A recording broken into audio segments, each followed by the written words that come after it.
My wife admitted that she hates having intimacy with me, but she refuses to accept our divorce. I think she's trying to trick me. My wife and I have been married for 4 years, and up until a year and a half ago, things were fantastic. Our marriage began to deteriorate after there was a significant drop in sex between us, not intimacy, just the actual eggs part of the relationship. We would still cuddle and have deep, intimate moments talking and just being around each other, but she kept rejecting my attempts at taking things further past kissing. Now, we have had no problem communicating, so I addressed it early, and we talked and made adjustments. We both made sure to stay in shape, we tried being more adventurous, went to couples therapy/counseling, and even tested our hormone levels. Each solution would work for a while, and then we'd return to having sex maybe once a month. I asked her several times if she was no longer attracted to me, to which she denied every time. I asked her if I was falling short in the relationship in any other way, to which she said no. Well, about a month ago, she got back from her therapy session and told me that she believes that she's asexual, and that's the reason for her libido being non-existent as of late. I was confused because we had such great sex for a while at the beginning of our relationship, but her telling me that she's now asexual was heartbreaking because everything else is great. I'm not going to force her to have intimacy, so we had a long conversation about our relationship, and I concluded that we should get a divorce. I say because she immediately rejected the idea and said we would figure something out and wouldn't talk to me about it anymore. I didn't know what to say, so I dropped it. Well, 3 weeks went by, and I decided that I had to do this for my own mental well-being, so I filed for divorce and had her served with the papers. Last week, when I got home from work, she was going about the day like nothing was wrong. I asked her if she had signed the papers, and she flat out said, "We are not getting a divorce," changed the subject, and acted like things were normal.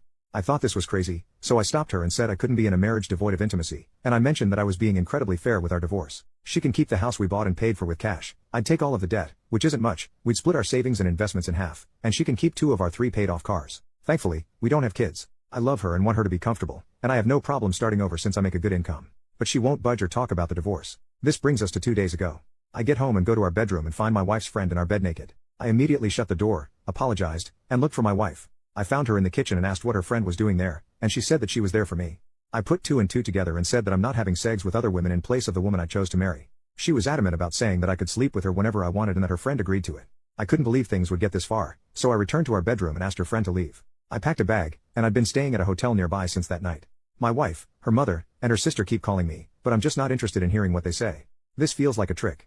I just want this whole thing to be over. Update: my wife visited my hotel last night and talked about everything. She told me the full truth and what was happening in her mind. She has always been asexual. She and her whole family have known this since she was 16. This is the reason why her last long-term relationship of 3 years ended. He broke up with her after the sex between them diminished to non-existent after the first year. She told me that sex is easier for her in the beginning when emotions are running high, but she still needs to force herself to have it. I knew they broke up due to unresolvable differences, but I didn't ask for details nor did she tell me. After a lot of apologies and crying, she told me that I was the first person she was able to tolerate sex with for so long and that she did enjoy it a handful of times, but after a while, she still felt like she was being roped. I broke down after hearing this and started kicking myself for not catching on to any of this. She said she tried her best to please me as much as possible. She still doesn't want a divorce, and she doesn't want the house, cars, or savings. She just wants me and is ready to do whatever it takes to keep me. She even said that she would sign a postnup stating this. As for her friend, she was there during her last breakup and helped to support her through it. My wife went to her after I brought up the divorce and talked things out. Her friend suggested that she open the relationship for me, but she said she didn't want me sleeping with strange women, so her friend volunteered herself to be the one that sleeps with me. My wife thought this was a great idea, which led to the fiasco at our house. I won't comment on her appearance because it doesn't matter, and I don't blame my friend. My lawyer got back to me, "You were all right. I don't need her permission, but I will have to wait if I want to push it through." I asked her why she lied to me this entire time, and she said she was tired of being rejected after revealing she was asexual, so she convinced herself that she would be able to force herself to have sex during the relationship. The hormone testing, the sessions in couples therapy, and all of our solutions were just her buying time to find another way around sex or give herself enough time to build up the strength to start regularly having sex with me again. Our conversation ended with us holding each other in bed, crying for a couple of hours. No, we didn't have intimacy. She pleaded with me to hold off on the divorce to look for a solution together and left my hotel room. I don't know what I'm going to do. Update 2: after my last update, my wife asked me to meet with her about a week later to discuss things. I've been staying at an extended stay since that night with her friend. We met at our house and talked for a few hours. She started off with a ton of apologies for how she acted, her lying about her sexuality, and not taking my sexual needs more seriously. Before I could say anything, she presented a signed postnup agreement she had drafted with a lawyer stating that she didn't want anything, including the house, the cars, savings, and everything else. I felt like the biggest asshole for thinking that she was tricking me for more money. I asked her if she was serious, and she told me to take the postnup with me and sign it when I was ready. I told her that I still think divorce is our best course of action and that we both deserve to find someone who matches our needs. She still refused and borderline begged me to reconsider. She started crying, and so did I. Seeing her like this was devastating. I told her that finding other women to sleep with me wasn't going to work. What if I develop feelings for them?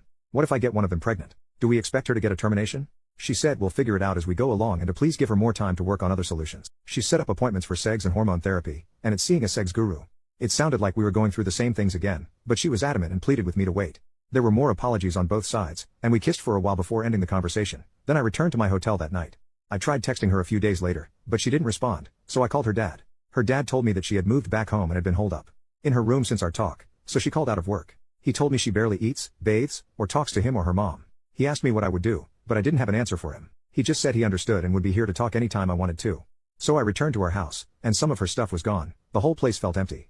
I've been sleeping in one of the spare rooms. I'm planning on flying to my mother's house in a couple of weeks to spend time with my family to decompress from this entire situation. I'm still on the divorce side of the fence, but there's no rush. Final update: the divorce was finalized months ago, our house was sold along with one of the cars, and my ex-wife is still living with her parents. I had more than 2-3 RDS of the proceeds wired to her account, but the last time I talked to her dad, she hadn't touched a dime. I was informed that she checked into a mental health clinic, but I don't know how long she was there or what her current state is. I changed my number, but her dad has emailed me a few times to check on me throughout this last year, which breaks my heart because he's a great man. His playing both sides of the fence like this made everything go a lot smoother. Other than not warning me, he's been a huge help. I moved back to my home state to be closer to my family. I may leave to go to another state again. I don't know, I'm not sure yet. I feel numb from this whole thing.